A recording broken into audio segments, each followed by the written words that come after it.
economy. The plan progress proposed a $50 billion investment fund for the 179 infrastructure and businesses projects to be administered by a multilateral development bank with the investment protected by the accountability, transparency, anti-corruption, and conditionality safeguards. The administration envisioned the plan being funded mostly by Arab states and wealthy private investors, spending its divided into $26 billion in loans, 13.5 billion in the grants, and 11 billion in the private investment. The majority of the $50 billion would be spent in the West Bank and Gaza, with $9 billion to be spent in Egypt, $7 billion in Jordan, and 6.3 billion in the Lebanon. The proposal includes a number of the specified projects, including construction of travel corridor that would cross Israel to link the West Bank and Gaza with the highway, and possible rail line west expansion of border crossing,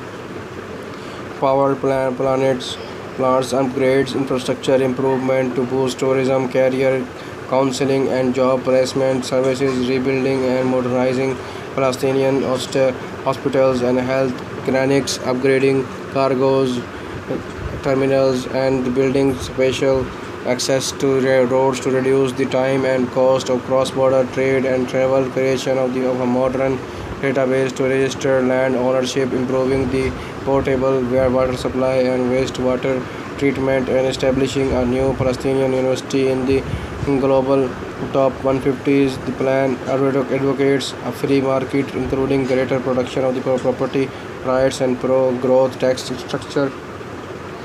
The plan's stated goals include creating more than a 50-year 50%. It also aims to bring down the unemployment from 31% down to single digits, and to increase the Palestinian export as a percentage of GDP from 17% to 14%. The plan also aims to increase female labor force participation rate from 20% to 35%, reduce infant mortality from 18 to 9%, 9,000 births, and increase the average life expectancy from 72 to 80 years. Anti-terrorism apparatus.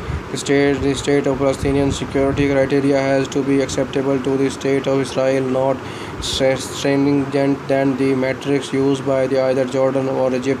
Whichever is stricter with the respect shall be obeyed. The state of Palestinian counter-terrorism system must encompass all elements of the counter-terrorism. Status of prisoners.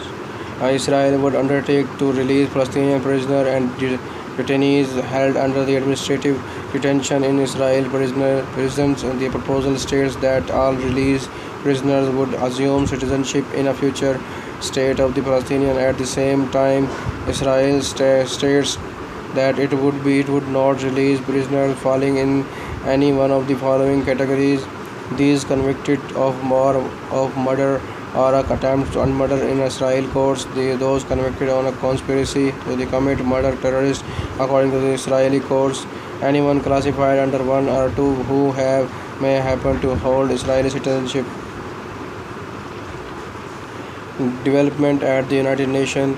Reaffirmed its commitment to a two-state solution based on its labors pre-existing and the 1967 Six-Day War. The United Nations Security General Antonio Guterres stated that the only plan he could accept was one that respected United Nations resolution and international laws. On 6 February, Kushner gave a closed-door briefing on the proposal to the UNSC envoys and followed up with a briefing to journalists. Afterward, Abbas attended the United Nations on 11 February to try to get support for a resolution being circulated condemning the proposed annexation, reportedly lacking votes.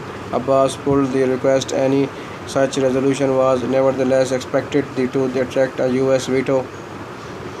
On February 10, Palestinians withdrew their request from a vote.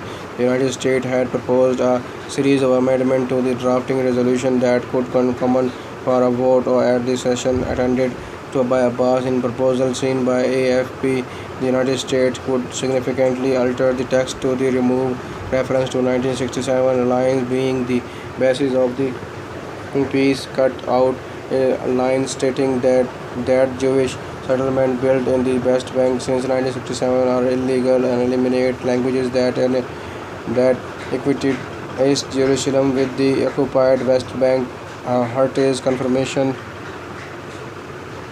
confirmed that the plan would be discussed at the Security Council session, usually being opened by the Secretary General, and that there would be no vote on the draft resolutions.